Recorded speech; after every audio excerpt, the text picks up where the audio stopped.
Undead Horde 2 Necropolis. Is it worth a buy? Is it? Let's read the words of the developer.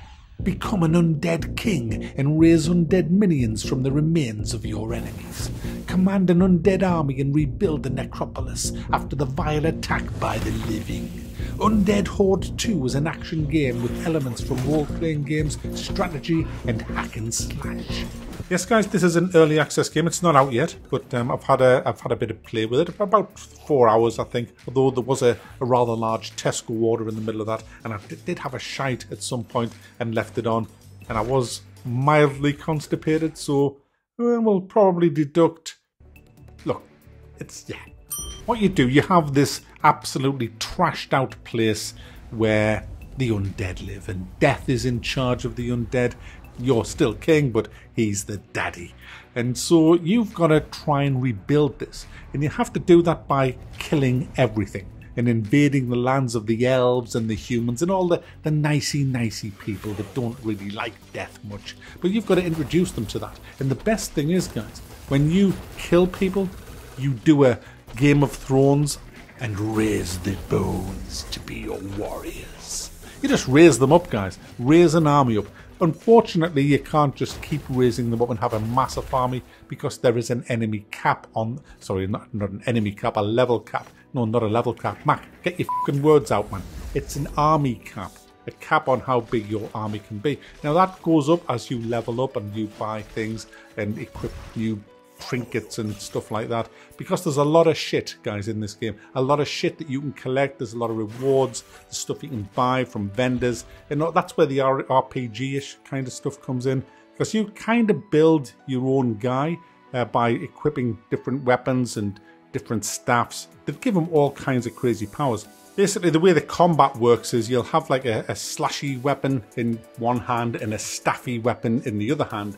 And the staffy weapon is for your magic shit, and your stabby weapon is your stabby shit. You'll then have books that give you passives and skulls that give you passives, and other gear slots that you can put shit into as well. You get gear by completing quests and finding them in chests or buying them from a vendor once you've set that up. You have to set up all the buildings in the land of the undead by completing quests and finding things, and then you'll come back and you'll be able to spend a bit of your money on building a building, and each building gives you access to certain things. For example, new units. Every time you get an effigy of a whatever it could be, a bear by killing the boss bear, or it might be a zombie or a banshee or a chicken. Whatever it is, you bring it back to the necropolis, put it into the old statues, and you can then recruit that kind of shit into your army. Recruiting's easy. You have a mana bar, and whenever you kill something, there'll be some bones will fall on the floor. You just stand over them bones and hold down the resurrect button. After you've selected, of course, what you want it to be, you can resurrect anything that you've unlocked so far. Different types of zombies, bears, and stuff that I've just mentioned, skeleton archers and skeleton warriors. You just select what you want to resurrect and then hold down the button, and then within a few seconds, they will just rise up, and that'll be it, providing you've got room in your army for them. And as I said, the army is capped, but you get you can expand that every time you level up. It expands, and you can buy gear and find gear that will expand it as well. Apparently, you can get up to 100 units in your army, which sounds really cool. As you're going around the zones, you'll find fast travel points that you can unlock as well. There's different biomes. There's snow biome that slows you down and gives you a frostbite and starts killing all your guys quite quickly. There's foresty places, there's marshland and all kinds of stuff. But the game kind of ends when you get into, I think it's the second big zone.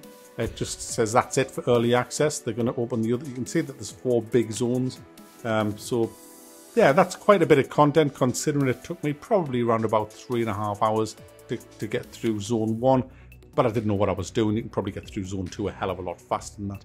And I did have downtime, as I explained. Overall, the game is fun. There's definitely a fun game here to be had. It's a good little game loop. There's a bit of strategy involved as well, knowing what kind of units to have.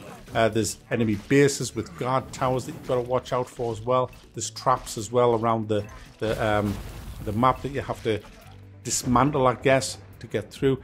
The only thing is you can kind of cheese it by rushing in, killing a few things, and then rushing back out and going back to your base and healing up and recruiting more shit and then going back and then hitting them hard again.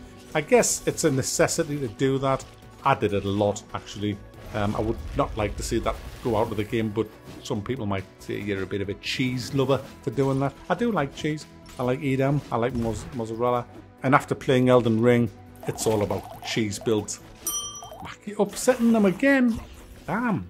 Combat's a little bit clunky. I kept having my guy face the wrong way. I found that a little bit sort of, yeah, it's not the best. But yeah, it's alright. I've enjoyed my time in the game, to be honest, and I am looking forward to the full release where I can explore the other zones. I'll probably give it a full, I'll definitely give it a full review when it does come out. I don't know how much this is because it's not out yet, but I've really enjoyed my afternoon playing it. It's a fun little game. It looks quite good as well. Has some really cool sound effects. What more do you want? I want me tea. I'm fucking starving. That's what I want.